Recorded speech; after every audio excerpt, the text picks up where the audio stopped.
Hello friends, we are back with another video. I wasn't sure if I was going to do more, but thanks to the response of the last video that I did about pelvic floor birth injury and prolapse, kind of like a Q&A style, I've decided to make a few more. So I have a few more coming, one with a wonderful mama who has been experiencing some prolapse that is different from mine. I have a prolapsed bladder and she has a prolapse rectum, which I find is not talked about as much. And so I'm really excited to have her chat with me.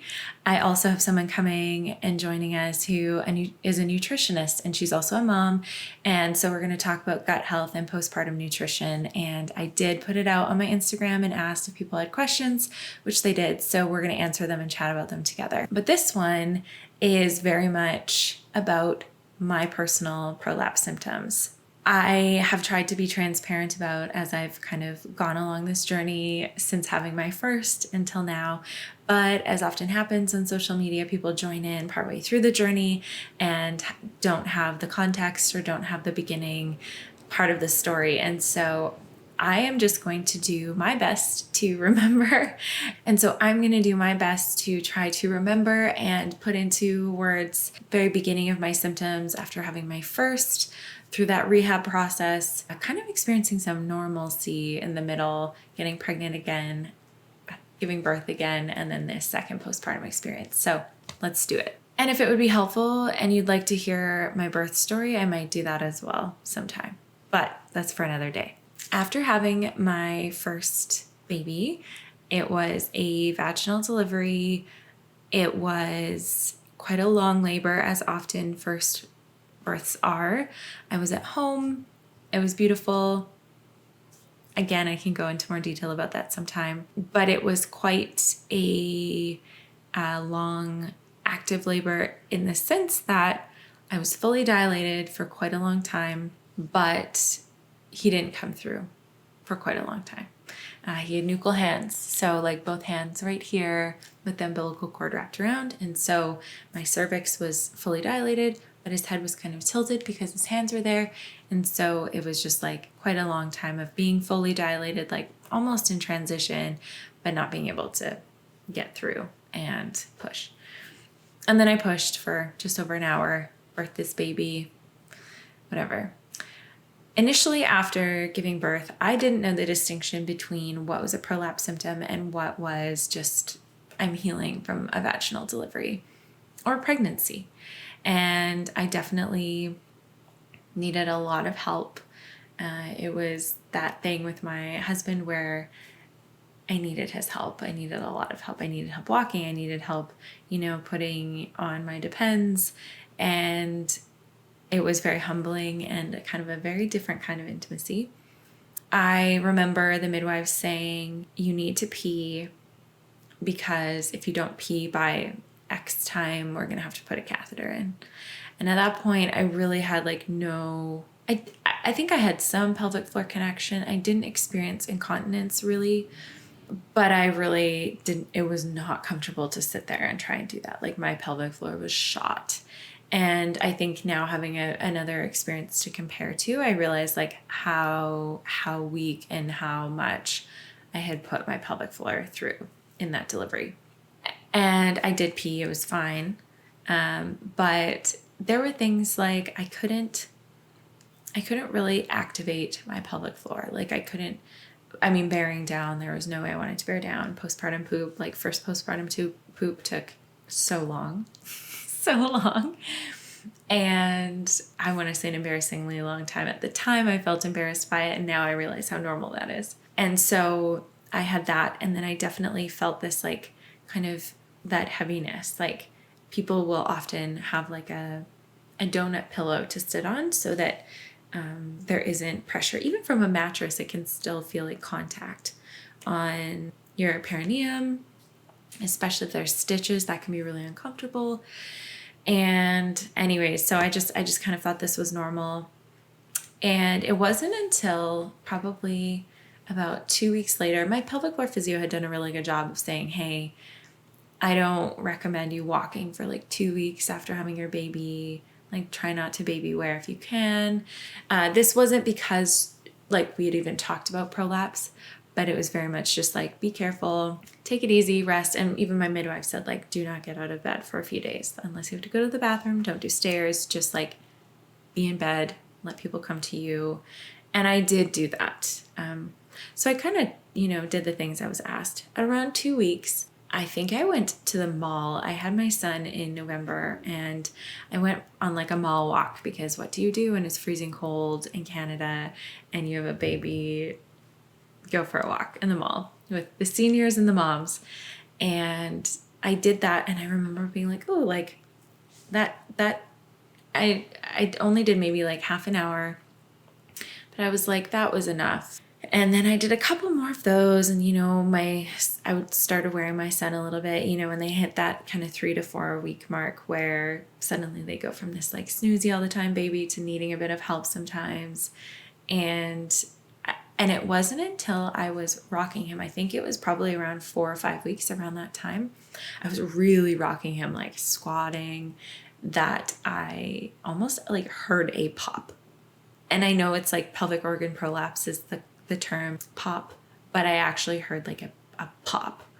And I just assumed like this is just postpartum. This is just normal. And then I had my pelvic floor physio appointment and I still had that kind of like heaviness. But again, I didn't know what to distinguish between like what's birth injury and what's just recovery. And so I went to my pelvic floor physio appointment and I told her, well, I went to my midwife appointment first, my 6 weeks, and they were like, all right, do you have incontinence? No. Okay. Do you have like a lot of pain? I was like, well, it's like healing, but the stitches seem to be fine and like I'm not bleeding. And so they're like, great. And they're wonderful. I just think they were asking the questions and hope like if I had had anything abnormal, I would have been like, oh, hold up. But to me, I didn't know that what I was experiencing probably wasn't completely normal. Fast forward a couple hours later, I booked my physio appointment at the same time because I wanted to make sure I had the go ahead to pursue fitness like I'm used to and like I wanted. And she did like, checked my core and she checked my pelvic floor and did the internal exam and just kind of was like, yep, you have some prolapse, and explained it's a 2nd degree bladder, and I just kind of was lying there and I was trying to play it cool because I was a little bit blindsided. I didn't know this word, but I was like, I should know this word. And, as a mom, you're realizing like, oh my gosh, there's so much I don't know and I should know. And so I went home and I did the worst thing, which was I Googled it and I doom scrolled. It was overwhelming and depressing and isolating and I felt ashamed and I started questioning like, should I be doing, what could I have done differently in labor? How could I have prevented this? And like a lot of like, blame on myself. And then I started to kind of put together like the different symptoms. I also was reading like, I will never, carry my baby. I will never carry groceries. I will never be able to like go for a run. Not that I wanted to run, but I don't like running. You'll never be able to like walk long distances, hike. And suddenly it was like, oh my goodness, what have I done? But then through that, I did find some great resources and was able to figure out kind of like what I was feeling and why I was feeling it. I like to understand. So, I'm looking at diagrams and I'm figuring out what anatomically it looks like, feeling around, taking pictures, trying to like understand what has just happened to my body. And I ended up kind of beginning to distinguish what were symptoms and what was just like my own postpartum recovery, which at that point I had healed really well, all things considered, except for these symptoms. I was fairly what might be described as asymptomatic in that I didn't have anything that was like tremendously awful at the beginning. I didn't have like a ton of like really distracting pain. I wasn't peeing my pants. I did have that heaviness, that tampon feeling.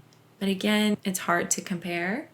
And it wasn't until I got my period at around 3 months postpartum, which felt like such a bummer anyways, because I was like, I just finished bleeding like 6 weeks ago, that I all of a sudden, and I had been so careful. I followed all of the physio's instructions and like really tried to like rehab really well as best as she told me to. And so I felt like when all of a sudden I got really symptomatic and there was pain and like a lot of heaviness and it was very distracting day to day. I was like, what did I do wrong? Maybe I, went too hard, too fast. And again, those doubts, those questions, which is just like, I'm realizing such a pattern in motherhood. It's part of the motherhood experience. I emailed her, my physio, and I just said like, did I do something? Did I do something wrong? And I just happened to mention my period had started. So I went in for a kind of a 12-week check anyways. And she just explained like just hormonally what was very likely triggering this. And so she did an internal, and sure enough, the actual grade of the prolapse hadn't changed and my pelvic floor was starting to get stronger, but just based on the hormones, the symptoms were getting worse. That kind of continued on until probably about 2 years postpartum. I was able to work up to a place where, with confidence, and I knew that I wasn't making things worse despite having the symptoms, but just knowing that I was really working hard to strengthen my pelvic floor and build up strength in ways in other parts of my body, like my legs and my core and my glutes, and so that they could assist in protecting my pelvic floor and in turn strengthening it too. And so I was able to resume a lot of the things that I wanted to fitness-wise. I did baby wear. I started walking more and longer distances. I did the like odd little hike, and it was very careful. And, if you have prolapse, you've experienced that, like being aware of your pelvic floor as you're doing anything, picking up your kid, picking up anything, taking stairs. And I did find that I was able to get back to a place where I was, squatting very similar weights to before. I used to do Olympic weightlifting, so cleaning and jerking and snatching, but the intensity, like I wasn't doing things high volume and intensely. It was either like very few reps of high weights, controlled, or intense movements that didn't aggravate my symptoms. So things were very manageable at that point. And it became my normal to have these, and knowing that it was annoying, but I wasn't making it worse.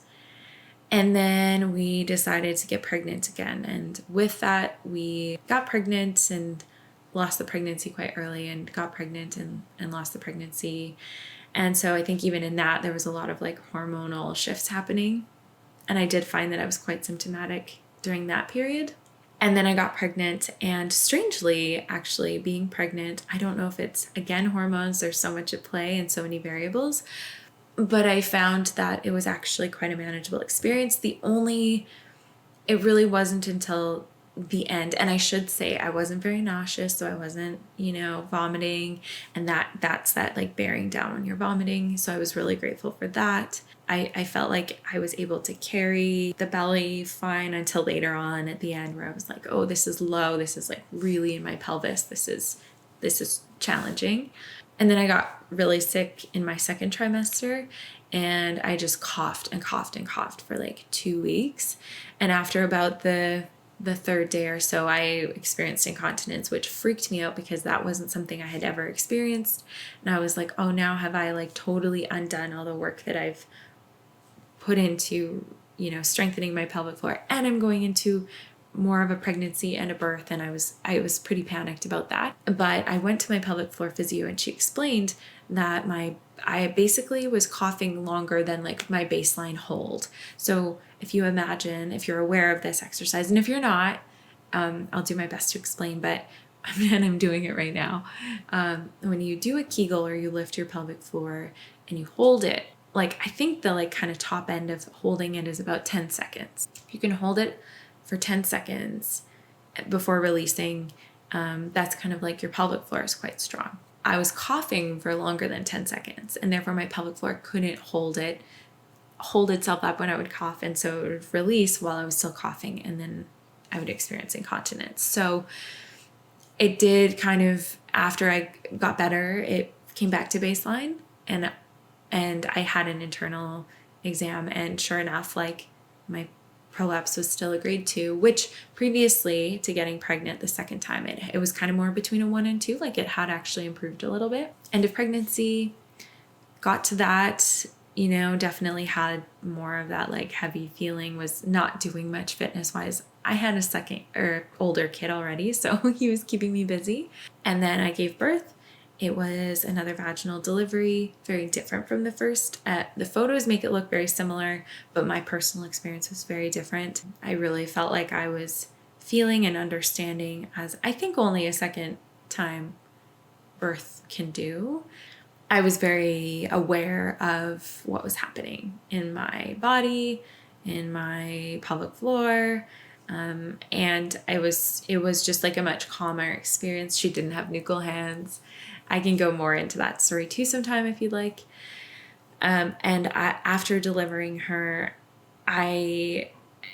long story short, she was gestationally quite big, and so we had to leave the house, which was super unfortunate because we'd had this beautiful home birth and I was excited to be in my bed. But I ended up walking to the bathroom, which was something that I couldn't have done unassisted. A midwife was with me, but it was like I was good.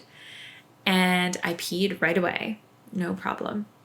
And I even stood in the shower just to like wash everything off before we left to the hospital. Very quick, and very carefully went down two flights of stairs into the car to go. And I remember kind of yelling to my sister who was there for the birth, and just after going to the bathroom and being like, I have pelvic floor connection, and celebrating that. And so, I mean, still, I think knowing what I knew from the first experience, I wanted to make sure that I was, being so careful. And so I was really like, I wasn't like completely horizontal the whole time, but I tried to stay like kind of off my feet as much as I could in the first couple weeks. And like no baby wearing. My husband did a ton of stuff, and I was so aware of symptoms, and I remember thinking like, oh, things are pretty good. When I started introducing like more gravity intensive movements, so like even just walking or standing more, I did start to feel symptomatic and that heaviness and that like discomfort. And I panicked, of course, because I thought, oh my goodness, like, did I do something wrong? Classic. But I followed my plan from my physiotherapist. And I didn't see her until about 7 or 8 weeks. And at that point I was pretty convinced that like I had made it a grade worse, that it was bad, that just because I felt this time around, I knew that it was symptoms and it wasn't just healing from a vaginal delivery. And so I was just I was pretty anxious about it, to be honest. And then she did her exam, basically was like, your pelvic floor is very strong, your grade hasn't changed, and here's kind of your next steps for fitness, which was amazing. So I do think that symptoms wise, there are definitely times where someone actually asked recently, like, why I wear leak-proof underwear, because I wear that often if I don't have incontinence. And part of that is a comfort thing of just like, I think discharge is a thing for me. And just because of how things can heal and my vaginal wall being like pushed up to the opening, things slip out easier. And so that is frustrating. And that's part of why I'm just like aware and wear leak-proof leggings or underwear. I definitely have found that when I'm on my period, which has since come back again, that things get like when I'm ovulating or on my period, I definitely feel even more so like it can be quite uncomfortable. There is this like back and forth of knowing that my pelvic floor is strong and that I'm not going to worsen the grade, but also being so distracted by the symptoms that it is like day to day can be quite distracting and discouraging, even though I know that I'm making progress at building back strength again. I definitely find that like when I'm holding my daughter, if she's like teething or going through a leap, I definitely have more, and I have to work on my posture, because if I have bad posture and I kind of like, sit her on my shelf and my back is arched, then my pelvic floor isn't being held up and things feel different and I don't like it. Or if I'm like, I might save a long walk for like another day, or I'll be pretty intentional about the types of movements I do when I have more symptoms. I would say every day I experience it in some way. I'm learning to ignore it in the sense of I know I'm not making it worse. Like most of the things I'm doing aren't making it worse. That's kind of sums it up. But I think there were things too, like early postpartum with this last experience I had. I wasn't sure if I had hemorrhoids or if it was like maybe a different kind of prolapse, like maybe a prolapse rectum. I wasn't sure. I do think that things have healed a little bit differently, even though the grade technically is the same, things feel a little bit different. Even just like putting in a tampon doesn't feel like it's gonna hold anymore the same way, like it more easily pushed out. I don't have an avulsion.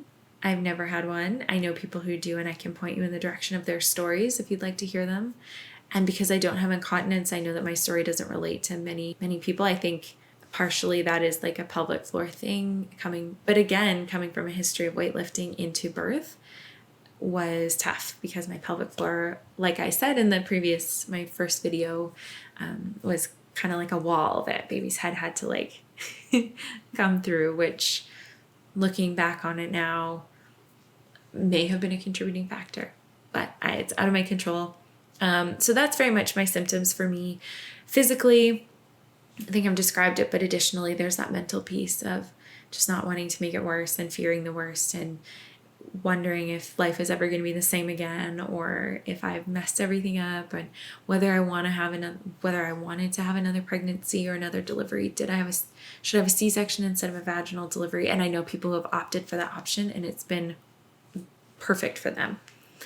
So if you have any more questions, leave them below or find me on Instagram and send them my way. I'd love to answer and talk about whatever I can. But there are definitely things when I'm working out movements that I avoid that are very specific to my experience, certain ways that I move my body, certain types of lifts that I don't push at certain times, or if I'm feeling a certain way.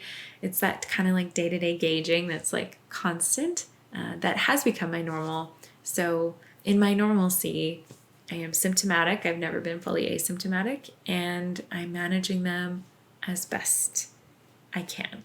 And I hope that is helpful. If you'd like to hear more of these conversations, hit subscribe and you won't miss out. And thanks for being here.